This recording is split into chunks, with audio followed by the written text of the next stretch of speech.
Алас – это термокарстовая котловина, которая образуется в результате протаивания многолетних мерзлых пород. Аласы располагаются на всей территории, где имеются многолетние мерзлые породы, и являются типичными формами рельефа для центральной Якутии, для северных территорий Тюменской области, ну и так далее. Так, в принципе, как аласы, как формы рельефа встречаются и в лесотундровой и тундровой зоне.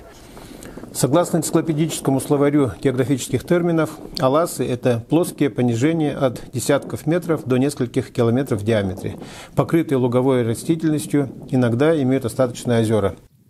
Образуются в районах распространения многолетних мерзлых пород за счет протаивания и просадки грунтов. Это один из якутских терминов, вошедших в мировую научную терминологию. Местное население аласом называют замкнутые и полузамкнутые термокарстовые котловины с озером или без него среди леса. Причем аласы по местным представлениям встречаются только на плоских междуречных пространствах. Поэтому хочу подчеркнуть, что термин «алас» нужно применять как название природного комплекса, характеризующегося не только формой рельефа, но и определенной ландшафтной особенностью, прежде всего травянистой растительностью. Специфическим признаком этих котловин является вытаивание подземного льда и образование озера. Кроме того, рядом расположенные термокарстовые котловины могут соединяться и образовывать обширные аласы. Например, алас Мирюс, считающий самым большим аласом, образовался в результате слияния около 12-13 мелких озер в период обводнения этих аласов. На Тюнгюлюнской террасе встречаются аласы с наибольшей площадью – до 64 квадратных километров. Количество и размеры аласов также зависят от общего мезорельефа. Они практически не встречаются на поверхностях с уклонами более 8-10 градусов. Подсчитано, что испарение с поверхности озер в 3-4 раза превышает среднегодовое количество осадков, поэтому общая тенденция – это усыхание озер. Динамика аласов Центральной Якутии имеет ритмический характер. Выделяется многовековой ритм, обусловленный изменчивостью общей увлажненности территории. В нем прослеживаются вековые и внутривековые колебания.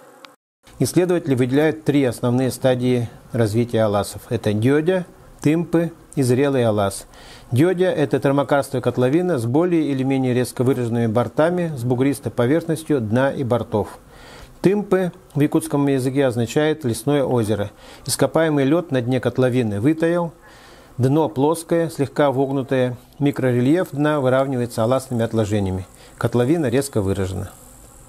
Зрелый алас представляет собой природный комплекс, в центре которого располагается озеро, вокруг озера небольшое болотце, и основная часть днища аласа занята сенокосными угодьями.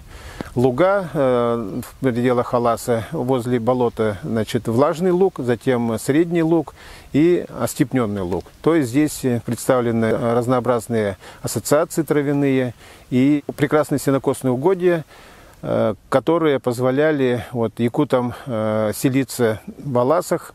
В озере можно было поймать рыбу, сенокосные угодья, ну а вокруг тайга, где можно заготавливать дрова.